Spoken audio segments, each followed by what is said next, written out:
Coucou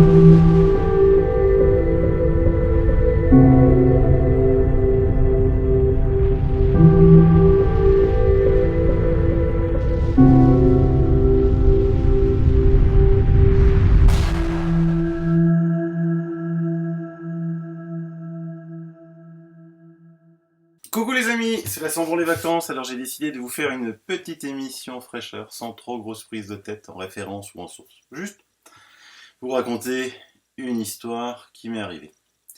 C'est l'histoire qui va recouper deux phénomènes, les crop circles et les crânes de cristal.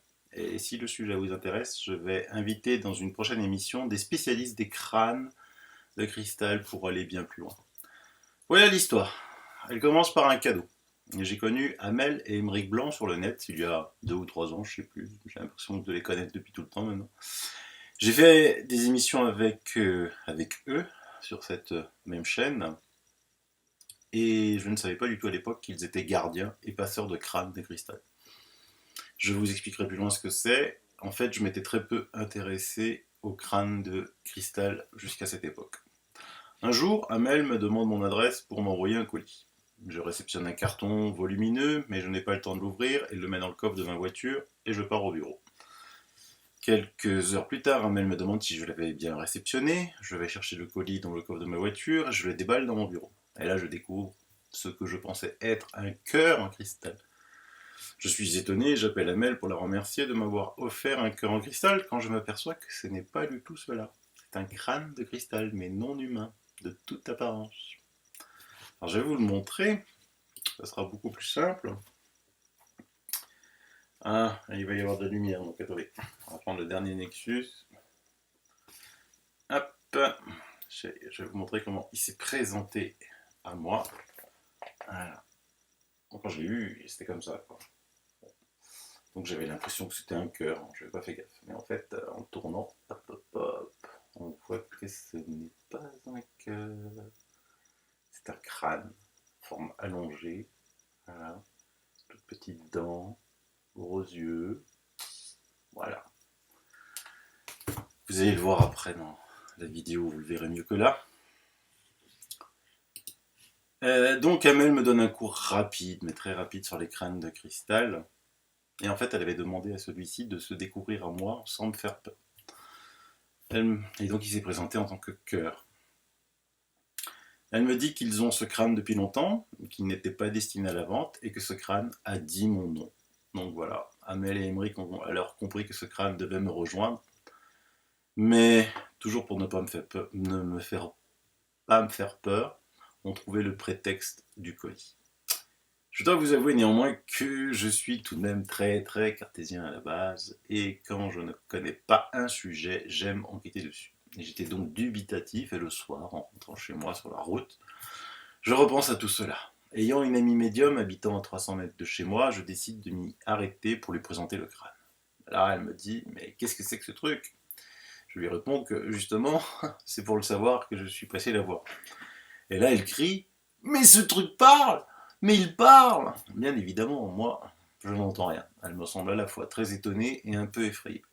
Je lui demande ce qu'il dit. Elle me répond, je comprends pas. Il n'arrête pas de parler de bleu. C'est quoi bleu ? Je sais pas. Il dit que bleu lui manque. Elle le prend dans les mains et là, ses avant-bras commencent à se couvrir de boutons rouges. Elle me demande ce qui lui arrive.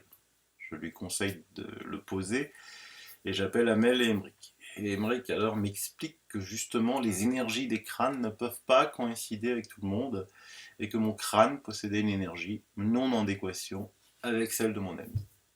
J'en profite pour lui demander pourquoi bleu lui manque et qu'est-ce que c'est que ce bleu. Là il rigole, il m'annonce que les crânes doivent être mis en relation avec d'autres crânes pour apprendre.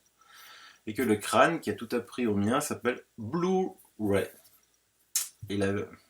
Qui lui-même a reçu les enseignements des crânes de Mitchell Hedges, Synergie, Shannara, Max et Amour, des noms que je ne connaissais pas. Je rentre chez moi, avec dans la tête beaucoup plus de questions que de réponses. Je sais que l'on ne sait rien, que je suis en train de faire cette vidéo et que vous êtes en train de l'écouter grâce à de la pierre, de la silice, du silicium, de l'or, des terres rares, qui rentrent dans la composition de nos PC, de nos smartphones, sans lesquels rien ne fonctionnerait. c'est de la pierre. Même les nouveaux ordinateurs quantiques vont être à base de silicium, malgré le nom de quantique. Que sait-on en fait sur le cristal et ses propriétés ou autres minéraux? Mon crâne est originaire de l'Himalaya. Je dois lui donner un nom, m'ont dit Amel et Emmerich. Je décide de l'appeler Hathor. A-T-H-O-R. Et j'ai appris depuis que souvent les noms apparaissaient avant en rêve. Moi, je n'avais pas rêvé d'Hathor. Cela m'est venu ainsi. Le lendemain matin, une autre amie médium du sud de la France m'appelle. Sylvano, me dit-elle, il faut que je te raconte un rêve de dingue. Sauf que je ne sais pas si c'est un rêve ou une sortie astrale. En effet, elle sort souvent en astral, mais des fois, elle ne sait plus faire le distinguo entre rêve et sortie astrale. Elle me raconte son rêve incroyable de bataille contre des aliens, en disant qu'à la fin, les soldats dont elle faisait partie étaient venus chercher leur ordre à 3 personnes, dont moi, en me racontant comment j'étais habillé, longue cape blanche et sandales. Lol. Et les 2 autres étaient Athéna et Thor. Je lui demande de me rappeler. Je suis abasourdi. Athéna et Thor. Le A de Athéna et Thor. Et j'ai appelé mon crâne Hathor. Et elle m'appelle le matin. Le temps passe et je ne communique toujours pas avec Hathor. Mais quand des amis médiums viennent à la maison, j'en profite pour lui faire causette à travers eux. Ainsi, avec Wari Henry, que vous connaissez aussi, avec qui j'ai déjà fait des émissions sur cette chaîne, et une autre très vieille amie, Cathy. Avec Cathy, Hathor est un vrai moulin à paroles. Je pose des questions à Hathor, assez complexes, vous vous en doutez, et là, oh surprise, Cathy répond avant que je finisse ma question. Je me suis posé la question, justement, si cela pouvait être le fruit du hasard. J'ai alors posé des questions dont je savais à l'avance que ça allait heurter les convictions que je connais de mon amie Cathy. Et là, aux surprises, Cathy répond. Et c'est juste après sa réponse qu'elle semble horrifiée par ce qu'elle a dit. Voilà, c'était ma petite vie avec Hathor, avec qui je ne communique toujours pas. Le temps passe, et mon ami Wari Henry publie sur son mur Facebook en demandant un signe aux entités bienveillantes. 2 jours plus tard, son vœu semble exaucé, car un crop, pas très loin de chez nous, à Saint-Hippolyte, vingtaine de kilomètres, apparaît dans un champ sur une route mitoyenne que prend tous les jours Henri. Il me communique l'info du crop, mais j'ai un doute sur son authenticité. Les jours passent, et lundi soir de la semaine dernière, Cathy me dit qu'elle a trouvé un épi de blé devant sa porte, alors qu'elle habite en ville, loin de tout champ de blé. Elle y voit un signe, et comme le crop circle de Saint-Hippolyte est tout proche, et défrayait la chronique locale, elle me demande ce que j'en pensais. J'avais entendu depuis que beaucoup de gens dire qu'il était faux, ainsi que le paysan dire qu'il avait vu des gens avec des bâtons et des cordes. Et à vrai dire, je n'y avais plus prêté beaucoup attention. Puis, j'avais lu ce que je vous avais partagé sur ma communauté YouTube, l'histoire de Elisabeth de Caligny dans son crop normand. Mon esprit était redevenu en mode alerte. Cathy me demande si je vais y aller. Je lui réponds, demande à Hathor, vu que vous arrêtez pas de causer. Et là, oh surprise, non seulement je dois y aller, mais je dois l'emmener. Ça sera sa première sortie, parce que j'ai jamais emmené nulle part.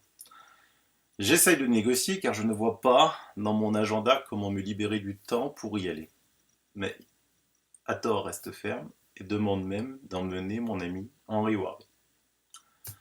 J'en parle à Henry le lendemain qui me dit que le vendredi suivant, il est en congé. C'est bien, mais pas moi, et j'ai du boulot. Et là, chose incroyable, un rendez-vous m'est imposé à 14h le vendredi à 20 km du crop. Rendez-vous professionnel impliquant plusieurs personnes dont je ne peux me soustraire. Truc de fou. Je sors de ce rendez-vous vers 15h45 et me dirige sous les indications au téléphone de Henry vers le crop avec mon crâne de cristal que j'avais emmené le matin en partant au boulot. Et là, je vous propose au lieu d'un grand discours de vous montrer en vidéo ce qu'il s'est passé. Alors c'est filmé avec mon iPhone, il y avait du vent, mais c'est mieux que je vous le raconte. Vous alliez entrez dans ce crop comme si vous y étiez avec Henri et moi. Et bonjour à tous, voici mon ami Marie-Henri. Et donc on a décidé de venir dans cette belle région Alsace. Ici vous voyez le Haut-Königsbourg, magnifique château qui est... Et donc ici nous avons un crop. Henri était déjà là, j'ai eu envie de venir le voir pour la simple et bonne raison que j'ai entendu trop de gens me dire que c'était un faux pour que ce soit pas possible, que ce soit peut-être un vrai. Et donc Henri, tu as déjà rencontré des Bulgares, tu m'as dit? J'ai rencontré des Bulgares là, avec des têtes de cristal, ils sont en train de faire tout là-bas, en train de faire des petits rituels. Ah oui, d'accord, c'est fou ça. Eh ben d'accord, avec des têtes de cristal. Bon. Alors Henri, tu dis quoi? Que t'as eu mal aux dents quand t'es rentré dedans? Voilà, tout à fait un tour. Quand je suis rentré dans le crop circle, Ouais. il y a des phénomènes où il a tellement une énergie assez importante Oui. qu'on peut avoir certains symptômes physiques. Là, j'ai eu comme si j'avais de l'acier dans les dents, c'est assez surprenant, comme si c'était électrique, très électrique. D'accord. Donc il faut y aller avec prudence. Et ben on va rentrer dans le crop. Alors ici on voit déjà qu'il y a des trous de roue de tracteur. Hein. Donc ça veut dire que si des faussaires avaient fait ce crop, ben, ils pouvaient facilement passer par là. Et j'ai pris des échantillons. Ah. Je vais vous montrer que c'est vraiment un crop circle parce que les nœuds de tiges de blé se déforment. Si c'était pas un vrai crop circle, les tiges seraient intactes. Déjà on va voir si le blé il est mort parce que ce crop circle est quand même maintenant assez vieux. Hein. Donc on va voir ici le blé qui n'a pas été couché. Et ici, le blé qui est couché. On ne remarque strictement aucune différence. En apparence. En apparence. En plus, on voit le tressage un petit peu. Il y a des tiges qui ont été couchées, vous voyez, comme ça, et des tiges qui ont été couchées comme ça. Alors toi, Sylvano, j'ai pris l'échantillon. Ouais. Voici un nœud de blé qui est déformé dans les motifs du crop circle. Ouais. Et ici un qui ne l'est pas à l'extérieur du crop circle.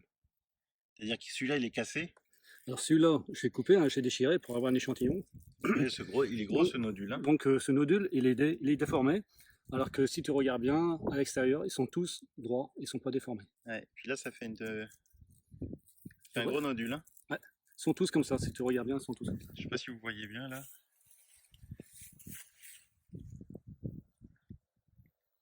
Ici, toujours dans un crop circle, dans les motifs très serrés, on voit que c'est un peu brûlé, un peu échauffé.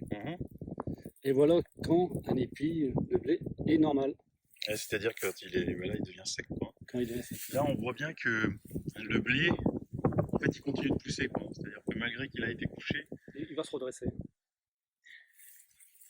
Allez, on va aller voir peut-être les Bulgares. On voit ici que ici, il y a toujours l'ancienne roue de trace du tracteur. Je vous rappelle, voilà, derrière nous. Et là, le blé qui a été couché, effectivement, commence à se redresser. Si je mets l'iPhone bas, vous voyez déjà qu'il y a une belle hauteur de main. Voilà. Bon, c'est pas pratique un iPhone pour filmer. Alors, c'est nous, pour ton information, j'ai pris mon pendule. Ouais.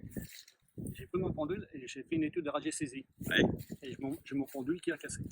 Il a cassé. Il a cassé. C'est-à-dire j'ai mon pendule dans un centre de crop circle.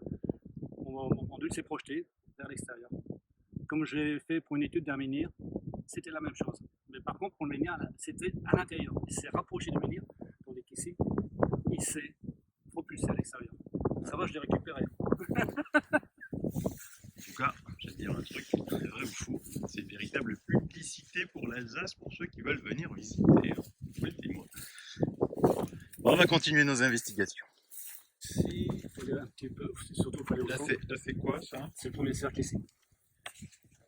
Ici, c'est le premier cercle? Ouais, c'est le premier cercle. Le petit cheminement. Là, c'est bizarre parce que, regarde, on a vraiment l'impression qu'au centre, c'est vachement plus tassé que sur le côté. Bon, après, c'est peut-être les gens qui ont marché, ça. Il y a des gens qui sont. Mais on voit que le blé commence à se relever, hein. Il y a quand même je vois quand même quelques épis morts, mais pas beaucoup.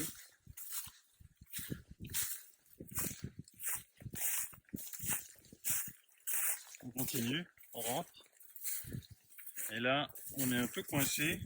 Vous voyez, on va passer par là. Est-ce que tu as repéré, Henri, des animaux Alors là, par contre, il est complètement touché, là.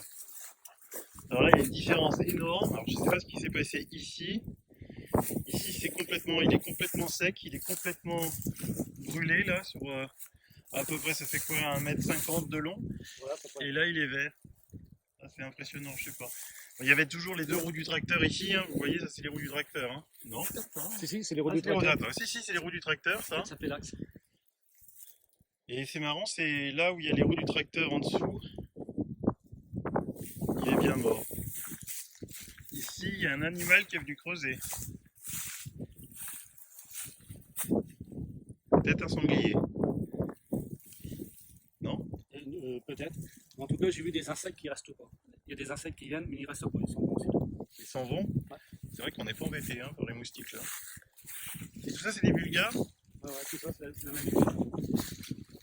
Après, on pourrait voir le sens. Ce qui est intéressant, c'est quand tu as la finition, tu sais, c'est un crop très pointu. Ouais. Et là, tu peux voir aussi les mobiles qui sont arrosés. Les gens vont souvent. Et là, ça c'est le centre, Henri, non? Ouais. C'est pas le centre. Mais c'est vrai que c'est un peu pesant, hein, comme.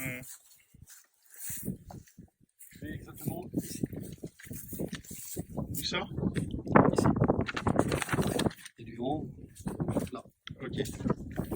Et eux, ils parlent bulgare, ils parlent anglais? Anglais. Il y avait le centre. Où ça? Ça c'est le centre. Le centre. Regarde.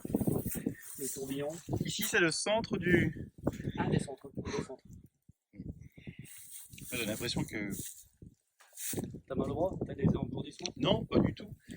Mais que. J'espère qu'il ne va pas casser en fin de fois. J'ai du mal à respirer, quoi, c'est un peu bizarre. Alors j'essaie de ne pas trop bouger ma main parce qu'on ne peut pas dire ouais, c'est moi qui fait bouger sa main.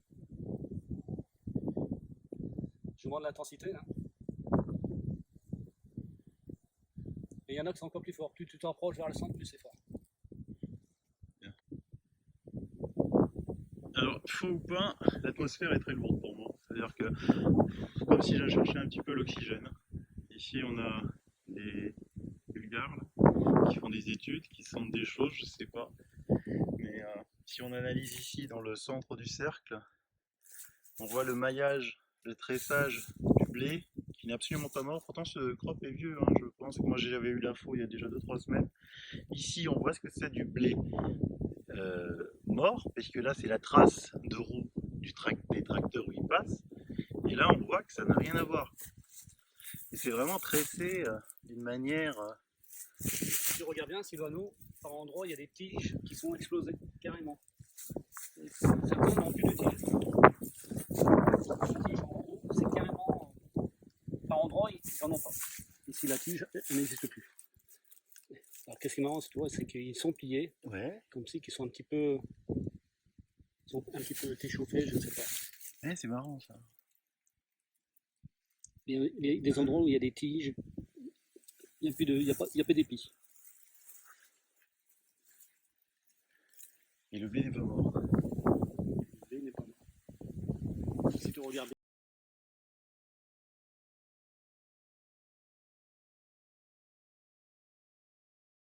au sol, tu verras, la majorité des nœuds sont déformés.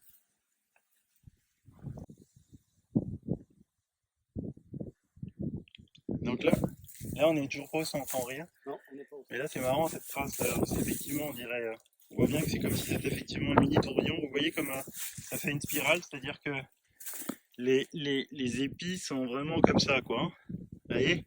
On voit bien une forme comme ça, ce qui ne correspond pas du tout à quelqu'un qui va utiliser une planche.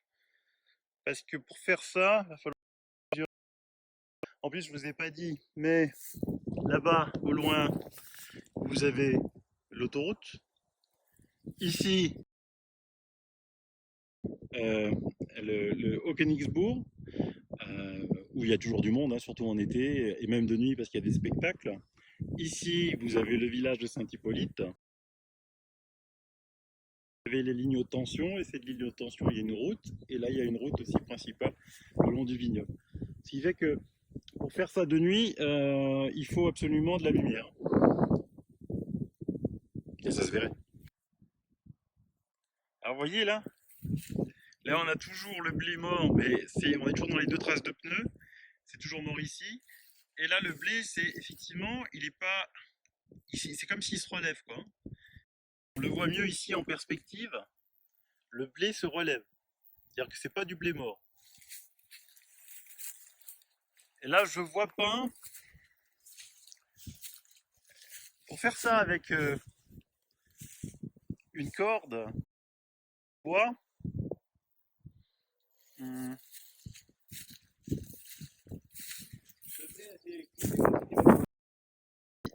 y a du tressage. Vous voyez, c'est difficile de faire ça.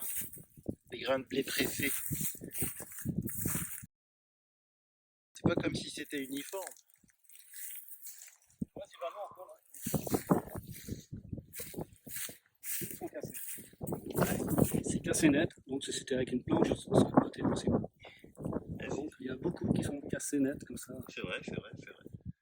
Et tu verras par endroits, ben, il y en a qui ont plus d'épis. Ils ont plus d'épis.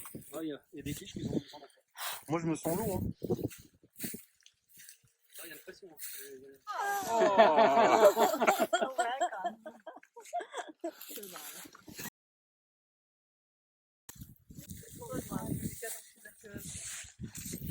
Il n'y a que dans un crop qu'on peut rencontrer autant de crânes de cristal.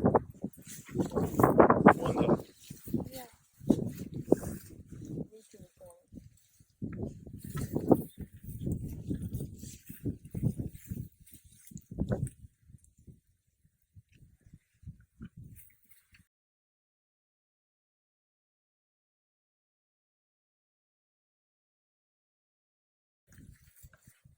What is the relation between crop circles and Christmas cards? yes? Here only because both of them represent a kind of energy that is not human. Yes.